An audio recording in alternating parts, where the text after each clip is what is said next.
Usually people in their 20s or 30s can't tell you the following, and this is what I've discovered in my life.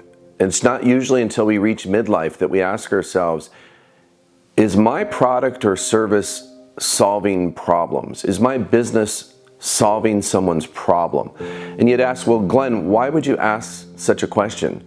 It actually will make all the difference in the world of how successful you are. Let me explain. For years, I ran my own private boutique investment banking firm, working with early stage startup companies. And my clients would come to me with their product or their service or their technology, wanting to raise a lot of money and be successful. And I would always say, does your product, service, or technology solve a problem? And is it the solution? Or I would also ask, what is the problem and is your business the solution? And the differentiating factor is when we are in our 20s and 30s, we usually, oftentimes are involved in a job, a career, or a business where what's what I call a hustle. We're just trying to make a buck, but we're not really solving problems for people, or we're not even asking ourselves such a profound question. It's not until midlife, which is the age of 40, do we start to ask ourselves many profound questions besides just that one. And that is the key differentiating factor on you bringing that to the marketplace and meeting with overwhelming success. Let me be blunt. Most people that start a business or are thinking of starting a business want to make a lot of money. They want to get rich. They want to become financially independent. That's a basic need that we have, is to secure ourselves financially and meet with great success. But in order to do that, we have to ask ourselves, am I actually going to the marketplace and solving problems for people? Now, this is not to say that you can't be successful by, for example, just providing a service or a commodity product or service that is labeled a commodity, but it's a much tougher grind, and the odds are stacked against you that you're going to make tons and tons of money. But when we can go inside that deeper inner look within ourselves, and this is something I talk about in my book, Compound Wealth, about what is it that you can solve for people? What's the problems that you are identifying with your product, your technology, your service, whatever your idea is? Can you go to the marketplace and solve problems? Because if you can, you are going to meet with overwhelming success. And that's a much deeper, more profound walk with your business, or the fact that you want to start a business. When you can ask yourself that question, and again, ironically enough, and this is from my own experience and my own journey through life, that we don't ask ourselves these profound questions. Ironically enough, it's not until about midlife, about the age of 40, when we start saying, hey, is this business I'm in, is it going to solve people's problems? Is it solving people's problems? And if not, can I be engaged in some type of business where I know I'm going out to the marketplace and I'm going to solve people's problems, and when I can, I will stand a much greater chance of being successful. And that's the journey I want to explore with why are some people making so much money while other people are struggling.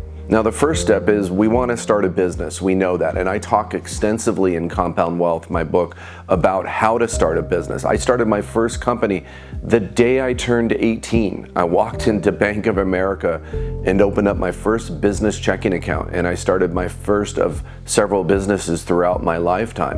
I've also worked for public companies, Fortune 500 companies. So I've been on both sides of the fence. And I've had to ask myself, in helping others when I was an investment banker, helping them with their business, whether it had any sustainability at all. Was there a validity to what I call a validity to their business model? Was it sustainable? If you put money against it, if you raised money from investors, could it go out to the marketplace and really meet with overwhelming success? And oftentimes people don't ask themselves that question. They're just trying to make a buck. And I'm not putting that down. I've been involved in that as well. I've looked back on my life and said, man, Glenn, you were just engaged in a hustle. And it wasn't that I was doing something wrong or illegal. That's not my point when I say the word hustle. That's my vernacular. That's the lexicon that I use, the label that I use to say that we go out there, we wake up, go out in the world, and we're just doing a job or just doing a business, and it feels like we're just constantly hustling, but we're not passionate about it. It's not moving us in a deep and profound way, and it's not answering that question that I'm asking in this video is, are we solving problems for people? Because when you can solve a problem for somebody that's valuable, it's a big problem, and you're offering a product, a service, a piece of technology, whatever your business is involved in, then you are going to meet with profound success. You will manifest prosperity. That's just a given. And so many people don't ask themselves these deeper questions until about midlife.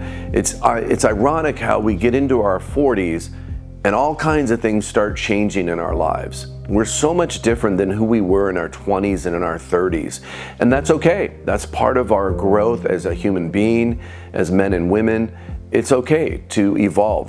Hopefully we are evolving and we're becoming more mature. We're asking more profound, deeper questions. But I want to help people start their business. I want to help them learn how to invest. And it starts by asking these deeper questions. And these are the exercises I put you through in my book. I don't write journals. I write books because I've lived a very long life. I've been working now for over 30 years. I started as a teenager, had my first job at 15. And so when I write books, I want to help people. I want to help them solve the puzzle that people didn't help me with. A lot of times I just had to learn this stuff through trial and error. I always say, the fortune is in the failure. Oftentimes we have to go out in life and do something that, quote, doesn't work out, and we label that as failure. It's not failure, it's feedback. It's telling you what you should be doing. It's possibly telling you and instructing you on, hey, maybe I'm not real passionate about this, or maybe I'm not helping people, I'm not solving problems, I'm just trying to make a buck. And that's only sustainable for so long. So in my book, I want to walk you through asking these profound questions and putting you through these exercises, because there's this riddle, it's the 1%. Why is it that 1% are so wealthy and so rich in all the world, not just the United States? And part of the answer is what I'm talking about in my book, and the things I'm talking about in my book about asking ourselves deeper questions, but very specific business questions. So I want you to really think about that as you move about your journey to either you're currently in a business and you need to kind of take inventory, or you're thinking about starting a business. Either way, get out there, ask yourself these profound questions, and let's solve the problems together, because when we ask these deep questions and we go out to the marketplace with the deeper answers, we will meet with profound success.